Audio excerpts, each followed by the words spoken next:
Dr. Charles Jennings here from Manitou, which is the company that did the operational study of the fire department. They did a thorough job over the past 5 months, I think. So I'd like to thank him and his team. They did a very thorough job. He has a short presentation to summarize it this evening. You've already received copies of it. I know most of you have already read it, thumb-tabbed it, and hopefully you enjoyed it. But he's here for questions after his presentation, and here for questions too if needed. So thank you. Okay, thank you, Chief. Can I trouble you, Chief, to run the slides for me? Okay, thank you. Just tell me when. Oh, is this, we're okay on the mic here? Okay. So, members of the Select Board and the public, my name is Charles Jennings, as the Chief indicated. I'm the principal with Manitou, and we can go to the next slide. The company was established in 1999. I've been consulting independently since 1991. Our offices are in Peekskill, New York, which is just northern Westchester County, so it's a little over 2 hours from here. And the company is unique in that we do different lines of work, but it's all related to kind of socioeconomic analysis, but we also do work for corporate and nonprofit clients in addition to local governments. But principally, in terms of fire studies, we have over 40 major comprehensive studies, of which this would be counted as one. Plus, we do numerous station location analyses, and we've done them in 21 states and 2 provinces. And we've worked from one station, all volunteer fire departments, to major metropolitan departments, such as Houston, Washington, D.C., Seattle, and so on. So the principal, myself, and team members made contributions to the International City Management Association's Managing Fire and Emergency Services, which is used to be known as the Green Book, and it's kind of a standard textbook on how to manage and run fire departments. We have acknowledged expertise in deployment analysis, which we'll talk a little bit more about, and geographic information systems, and we have expertise in analysis of fire data, where I'm a technical reviewer for the U.S. Fire Administration's National Fire Data Center. The next slide, please. So I've been told I have 20 minutes for the presentation, and so I've timed this out, so we'll try to stay with that. That's fine.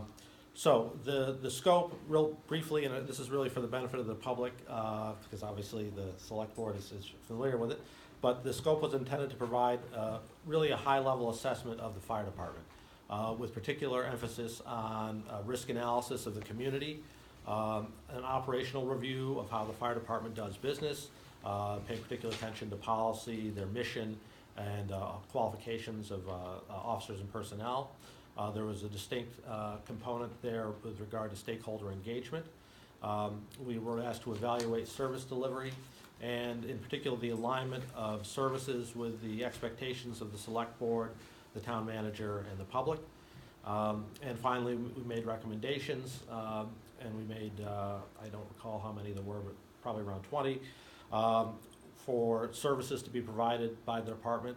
There was a line in there that was part of the scope, looking particularly at emergency medical services transport, look at policy or practice improvement, technology, staffing level, and provide cost estimates for our major recommendations. So our findings, we moved ahead? Okay, thank you, Chief. So the community has a diverse set of risks over a large geography. So you have roughly 42 square miles of service area. They're covered from 2 facilities, as you're well aware. By that very nature, you have comparatively longer drive times to reach parts of the community compared to some other kind of smaller, more closely packed towns or municipalities. And so that brings with it some challenges in terms of response time in particular for being able to serve all parts of the community in a timely fashion. The current membership that you have is dedicated and effective. I found them very impressed with the caliber of the personnel, their seriousness, their dedication. And so I think you can be very proud of the members that you have in the fire department. The kind of, in terms of the response times, You can look at arrival of heavy apparatus, or kind of colloquially, the big red truck, versus typically the chief's car, which would, the chief or one of the deputies. And the chief officers generally arrive in a timely fashion. The heavy apparatus, response times, I think, while not wildly out of whack given what you're working with, do not meet the national standard, which we will talk about in more depth later in the presentation. The membership is stable to declining, and there are a number of barriers facing retention of your membership. I think most critically is there's a declining prime age population, that is the age demographic or age group that you would expect to round out your staff of paid call members is getting smaller within the town. And then the rest of these are characteristics that are common to organizations really across the country.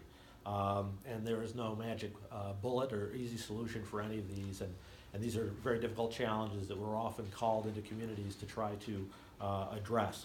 But lifestyle demands in terms of training requirements, which only go up, and social factors in terms of people having multiple jobs, other commitments, and one thing that's unique to the department is that a lot of the members are self-employed, which requires that they have a mobile work location.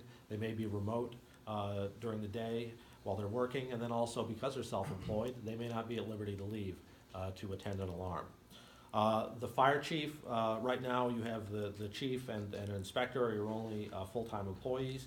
And the chief's position really is stretched very thin with day-to-day service delivery and strategic management challenges, keeping in mind that the chief essentially is answering every alarm and involved in meetings and all the other issues that go into managing a modern fire department. And so we felt that there was a need for an informed dialogue on fire department performance versus resources available for them. Chief, can you go to the next one, please? So we did an analysis using municipal data from the state, and it was a fairly gross measure, but it was looking at spending on fire department on a per capita basis, looking at population. But that analysis found that the spending in Great Barrington was comparatively lower than similar municipalities. The chief also did a more thorough analysis looking at specifically at fire department staffing, and he reached actually probably stronger conclusion with regard to comparative stature of the funding. The fire prevention program you have is good with the addition of a full-time inspector, but the demands on fire prevention are growing with the good news of the new construction in the town. And while those buildings are indeed built to a higher level of safety than your existing structures may be, there is a distinct time component that must be taken into account to assure code compliance, plan review, and there's a lot involved in making sure that those buildings get constructed properly, that systems are put in place, that they work, and that you don't have problems down the line. EMS is currently provided effectively by Southern Berkshire Volunteer Ambulance Service, and we will talk about that later, but the collaborative service delivery is worthy of exploration. Lastly, the chief has invested considerably in management information systems, namely I Am Responding and emergency reporting, and both of those are really critical to the management of the department, and they will enable you going forward to have access to data in a usable form that will enable you to make informed decisions. So I think that was a good decision. There will be additional effort required to make sure that the data is entered to utilize the full capacity of that software. Next slide. In terms of recommendations, and again, we're really going through just the highlights here. The plans that you already have for an additional career firefighter is absolutely sound and should be fulfilled. We feel that the additional administrative support is important. In particular, we think that right now the paid call staff is doing a lot of administrative work, And while to some degree that's a good thing because it's giving them experience and exposure to those things, it's every hour they're spending on that is an hour that they're not available for training, they're not available to answer alarms. And so we think it's important to offload some of those requirements onto an administrative person, which will also allow the chief to focus more on high-level tasks and improve efficiency and provide some additional continuity of operation if the chief is permitted to have a day off. We evaluate also staffing alternatives to support and improve response times. Our strategy in this area is to first start by making greater utilization of your paid call staff, moving toward a more scheduled basis. And we're not saying that you have to do all or nothing, or that a particular model has to be, or shift has to be staffed, but you have to start providing more coverage than you're providing right now. While that's done, the impact of that has to be very carefully measured in order to inform how effective that is, and we expect there'll be some trial and error as part of that. We want to prioritize health and safety regulatory compliance, and while the department does a reasonable job now and has certainly made improvements in the recent past, there's additional room for improvement. Within the state, the Department of Labor has recently, earlier this year, decided that the occupational safety and health regulations of the federal government will explicitly be brought to bear on public employees. And there are a host of regulations that pertain to fire departments, and those are demanding for any organization to meet, and so that's an important area to look at. And then lastly, not lastly on this slide anyway, better understand why members join and leave the department, and we make recommendations about a recruiting plan for additional members. Our other concrete recommendations include increasing pay for paid call members, a fairly modest increase, but we feel that it's important to incentivize the existing members as strongly as you can to encourage their participation. That taken in conjunction with moving toward a more scheduled program, we think could be effective. We suggest that you spruce up the Housatonic station. It's in pretty Spartan condition, and so make some investments there just to make it a little more pleasant place to be. Develop training priorities and develop a better funded training program. That would be really left to the chief and the department to figure out, but we make a number of suggestions in the report. Continue development of formal policies and procedures. Explore tax incentives or other benefits to paid call members. Encourage town employees to become members of the fire department, which with the idea that they would be released for daytime response, and evaluate the strategic possibility of moving into the EMS transport business. So, in terms of the dialogue that we had discussed, what we found is that while your reporting in terms of annual reports is good, there's not a lot of performance information that gets out to the public, and we feel that should be something going forward that you evaluate in order to kind of have an eyes open discussion and understanding of the service levels that are being provided in order to match those to the expectations of the community. And the way that we normally work, or actually the way I normally work, is that you go into a community, and if people aren't out with pitchforks and torches, generally that's an assumption that people are more or less happy with the level of service that they're getting. But we want to make sure that the decisions that are made going forward are informed by that information. And so the standard that we're suggesting is NFPA 1720. NFPA is the National Fire Protection Association, which is kind of the leading industry consensus standards body. It's open, anyone can participate in those standards. NFPA 1720 is a standard designed for volunteer fire departments, and while it's focused mainly on response time, staffing, and defined levels of service, it's really designed as a kind of a high-level management tool for communities to use. It includes concerns of risk management, balancing services provided with resources in terms of staff, training, equipment, and capabilities. And so we want to look at all the services that the fire department provides up against their equipment, up against their personnel, and up against their level of training to make sure that those are in balance. And you do have a broad range of services that the fire department here is called on to provide because you have a diverse geography. You've got everything from high-angle rescue, wilderness search and rescue, old, large mill buildings, apartments, you name it, you have some of it here in town. And this standard also includes references to supporting capabilities in safety and health, incident management, training, communications, and pre-incident planning. Next slide. And we're putting this up, this is part of the standard and is referenced in the report. And I want to make very clear that we are not suggesting that if you don't meet these, that there's somehow some dire problem in the community, nor are we suggesting that the town set these as hard and fast performance standards that they strive to meet, but we think it's important to open up a dialogue and to be informed by what this benchmark would be, and clearly, it would be good to, as close as you can to meet it, the better.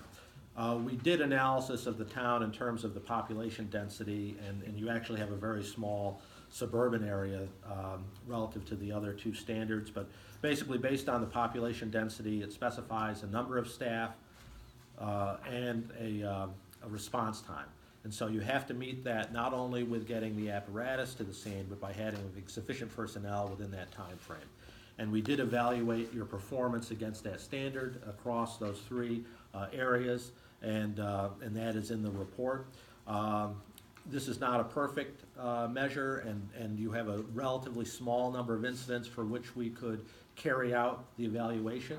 But nonetheless, this I think is something you'd want to bear in mind and look at going forward when you determine a standard that you would like to meet.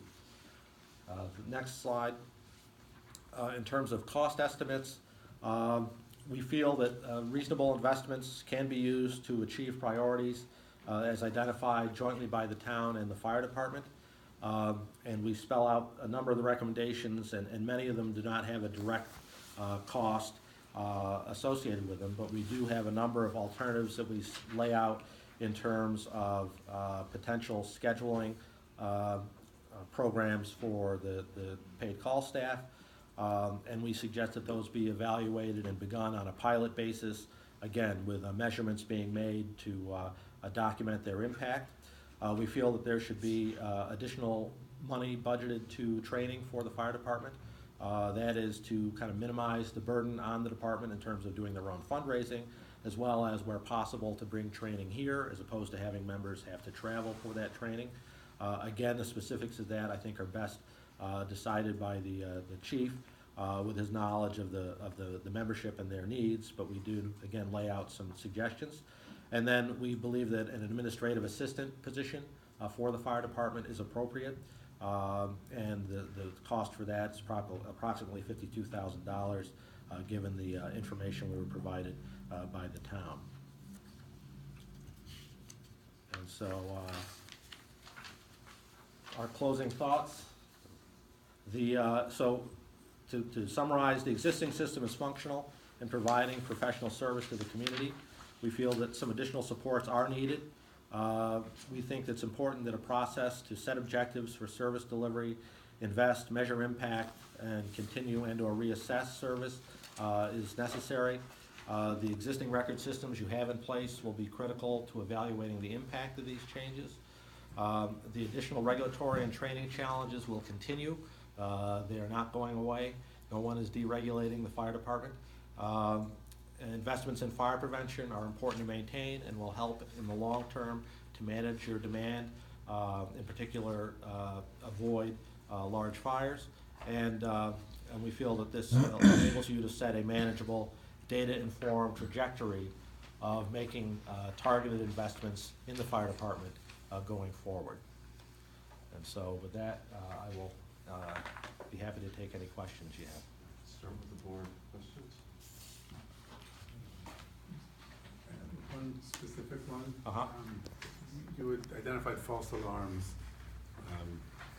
in a few locations, an enormous number of them, but as one of the, it popped up a few times as a problem. One of them, that's one of the problems identified by the volunteers who Right. are, and I can see why rushing out of your house in the middle of the night for a false alarm makes it less appealing. Is there a quick fix for that? I know you called it a cost of doing business. Yeah, well, I mean, there's a lot of concerns with regard to managing false alarms. I don't understand that some of those properties, and Chief Berger really, after we presented him with that address, we went through it, and the low-hanging fruit in terms of correcting those, I think many of those he already goes after on a routine basis. But I think you look selectively at a steeper fine structure to provide incentives for people to maintain their systems where appropriate. Some of these are kind of public benefit occupancies in which you would not necessarily want to do that. And the way that the alarms are counted, some of them, they're large complexes, and so while the complex as a whole may have a lot of alarms, it's not like one unit is having repeated alarms all the time. And so, but essentially you want to keep an eye on that because it is kind of corrosive to the paid call membership in terms of having to come out over and over to those properties. So I don't know, I think that's probably, there's no quick fix. If there were one, it would have been done already. But the chief does monitor, he's doing everything that we would recommend, which is that you keep an eye on those, you go and make sure there aren't defects in the system, there aren't obvious maintenance problems, or behavioral issues that need to be addressed. And of course, if you have occupancy, in some of these occupancies, you may have a population where they are, mobility impaired or some other diminished capacity in which you would not want to reduce that protection, and you want to make sure that, at the first sign of a problem, that the fire department's getting notified and help is getting sent. Can I just clarify one thing on there? Yes. If you look at the map and the chart for where the most alarms were, that was overall calls, not false alarms. Oh. So places like 2 Bernard Gibbons Drive, most of those are medical calls, not false alarms. A couple of the single-family dwellings, believe it or not, the top of the list were medical calls, not false alarms. So there are a number of addresses that we do very regularly go to, but that was not all false alarms. Oh, that's helpful, very helpful for clarification. Thanks, Chief. Anyone else in the audience or board members? Bill? Well, I have a question about, in your recommendations, evaluating staffing alternatives. How do you measure the impact? What? Yeah, well, right now, the department tracks response times with their newer software system. They get response times with each piece of apparatus. They also have staffing on that apparatus. So the idea is that when if you're paying people to be in the station, and they're in the station, you would expect that the response times and those staffing numbers would move. You would see a change. And so that's what I intended.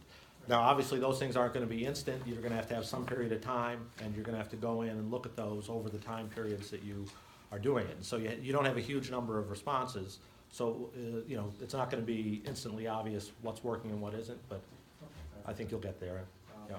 Another question I had was, better understand why members join and leave. Is there a process for figuring that out? Well, we recommend that you start an exit interview process for when members leave, just to kind of institutionalize that knowledge. One of the things, and I'm at the stage of my, I spent 20 plus years as a volunteer, and I've, that time is in the rearview mirror for me. And so one thing I learned is that I can't put myself in the shoes of the 21 or 22-year-old now and why they're there. I know why I was there, but that was back in the 1980s. So really it's not necessarily relevant. So, find out, is there something that could be done in terms of conditions of employment within the department, or is it lifestyle issues? Is it, childcare, or is it people just having too many, other commitments that they have to deal with? Who would you recommend that those exit interviews be held with? Well, I think as reluctant as we are to keep throwing things at the chief, as we've documented here, I think he could certainly be involved. Maybe, someone in the town HR, and just have a short interview with them, just to see, were there things that necessarily could be improved that would keep them around, provided that you wanted them to be around. Other questions from the audience? There was, do you want to talk about the, Yeah, I know you I found the just- typo? Can just, yeah, Oh, can just go up and state your name, Yep. please.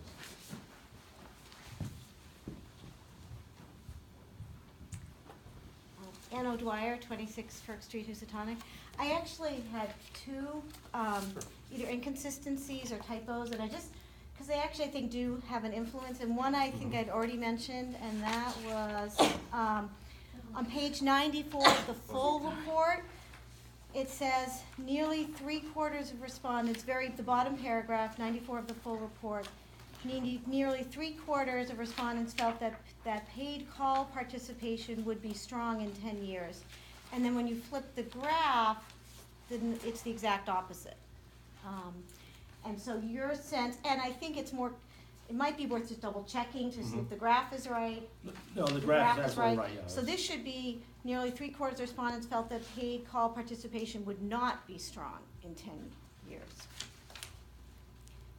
By the way, I do want to say, this is a very long report, and that I found 2 places for inconsistency, I think is really impressive. Oh, thank you. But I do think that means something very different. Then also on page 85,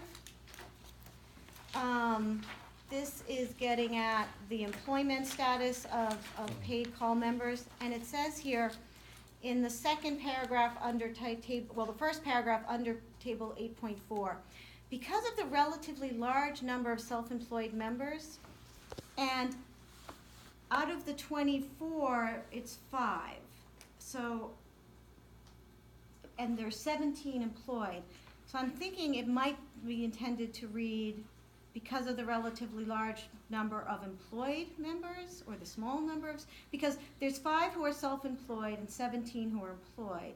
So it's actually relatively large number of employed members. Is that the same? Actually, I think the intent was the self-employed there. So the relatively small number. Well, it depends on what you compare it to, but in our experience, it was kind of a larger. than Oh, you would larger expect. than other towns. Yeah. 20% is a Oh, lot. That was the I idea, see, yeah. okay. Okay, So you're down to 1. Not bad. yeah, not bad, okay. Anyone Thank you. else? This is very informative, I appreciate this, and, we have some work to do to figure out the staging of this, but this is really a good step forward. One other question. You may. About the ambulance service. Yes. Do you know how many calls the Southern Berkshire Volunteer Ambulance was unable to make it to, that the fire department would have been able to make it to otherwise? That's an excellent question. I would defer to the chief for that. We did try to run that down as part of our study, but the problem with that is that data is not held in any one single location. And so it would have been kind of a major detective mission to try to construct that number. But I don't know if the chief wants to comment.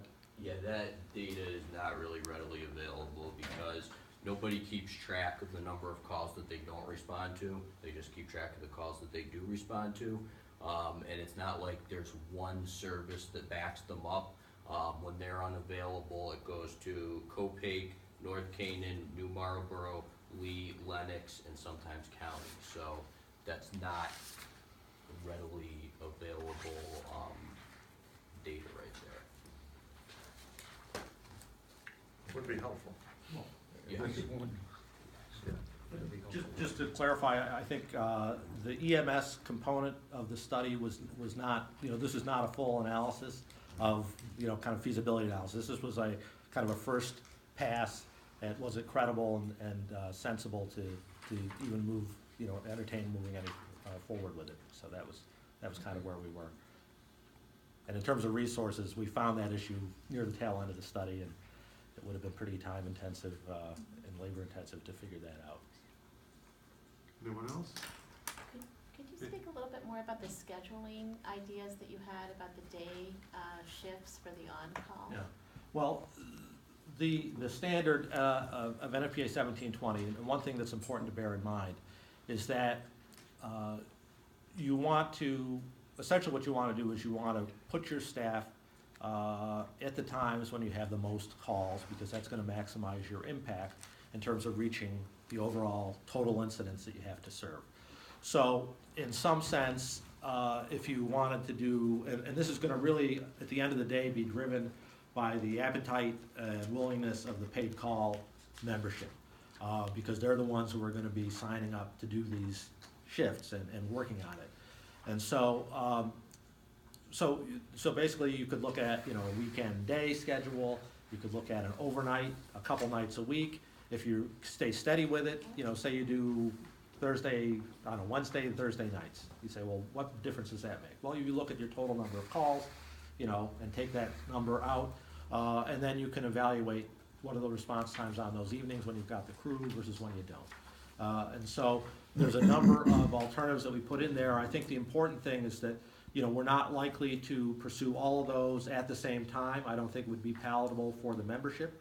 But, you know, I think there was some thought between the members that we did talk with, and we spoke with people individually as well as kind of in a focus group. And then speaking with the chief was that there is appetite to do some additional scheduled coverage. Anyone else? So what do we do to keep this from sitting in a file somewhere? Like a strategic plan? Well, I think one of the things that this is driven by, I think, is the budget. I think that's, a lot of these recommendations are budget driven, so that I'm sure we'll see in the budget. I also think we can ask the chief to come back in 6 weeks, 8 weeks, whatever, and give us an update on the things that are fixable without extra cost, or at least we can improve on. And that's where I think we would go with that. So in the budget, there was funding for one additional full-time Yes. position. And during the budget process, it was agreed upon that we would do the study and look at it. So I think you'll have to come, after you've looked at this, there'll have to be some sort of directions for us to determine whether you're comfortable going ahead with that hiring based on the approved allocation from town meeting, or whether you want to do another direction on that. So that's one point that can be done prior to dealing with things in the next upcoming budget cycle, and Yep. things that are not, have a cost implication. And I would be interested to see what job description we would have now as opposed to what we may have thought it. For instance, the administrative assistant was one that obviously was a high priority here. Would it be that position or, you know? So, yeah, I think that's something we can put on an agenda in the very near future, because if we're gonna do it, let's do it now, because we have the approval to fund it. Does that answer the question? Yeah. Okay. Thank you very much. Okay, well, I'd like to thank the select board and the manager and the city staff who assisted with the study, and Chief Berger and the members of the department. And just say for you all that our policy is that we stand behind our studies, and so if you have questions 6 months, a year from now, you're happy to, you know, feel free to get back in touch, and we can help you work through, you know, what our intent may have been or anything along those lines. So, I appreciate that. so thank you. Thank you very much. Okay.